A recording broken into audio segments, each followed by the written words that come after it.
বেশ কয়েকদিন হয়ে গিয়েছে কোনোরকম কোনো ভিডিও আপলোড করি না, তাই ভাবলাম রমজানের আগে যতগুলো ব্লগ মোবাইলে জমা হয়ে আছে সেই ভিডিওগুলো দিয়ে একটা ব্লগ বানিয়ে ফেলি। এটা অনেক দিন আগের ভিডিও, আমি আজকে এডিট করতেছি।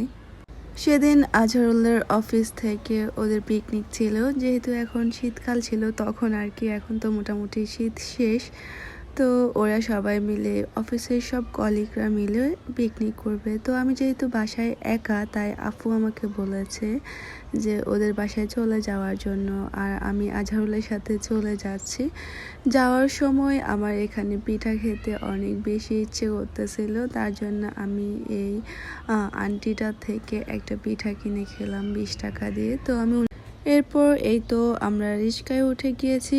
ওঠার পর দেখেন আমার মাথার উপরে কতগুলো মশা, মনে হচ্ছে আমার মাথাটা নিয়ে যাবে ওরা।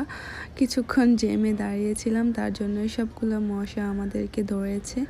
যাই হোক, এরপর আপুদের বাসায় চলে এসেছি। আসার পর ওরা চলে গিয়েছে, ভাইয়ার আজহারুল ওরা অফিসে চলে গিয়েছে। আর আমি কিছুদিন আগে আপুকে বলেছিলাম যে এখনো পর্যন্ত আমি শীতের পিঠা খাইনি, মানে বাবা পিঠা খাইনি। তার জন্যই আপু আমাকে ডেকেছে যে আপু আমাকে পিঠা বানিয়ে খাওয়াবে। আর এই তো আপু এখানে প্রিপারেশন নিচ্ছে। আপু ভাইয়া ওরা কিন্তু খুব একটা পছন্দ করে না, জাল নাস্তা খেতে বেশি পছন্দ করে। আমি বলেছি আর তার জন্যই বানাচ্ছে। এখানে চালের গুঁড়াগুলোকে ভালো করে পানি দিয়ে দুধ দিয়ে, মানে আপু অনেক মজা করে বানাচ্ছে আর কি, অনেক কিছু অ্যাড করতেছে। আমি যখন বানাই তখন কিন্তু এত কিছু দিই না।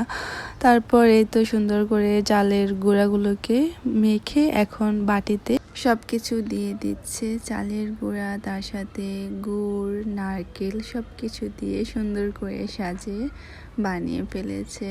আর পিঠাটা খেতে কিন্তু অনেক বেশি মজা হয়েছে।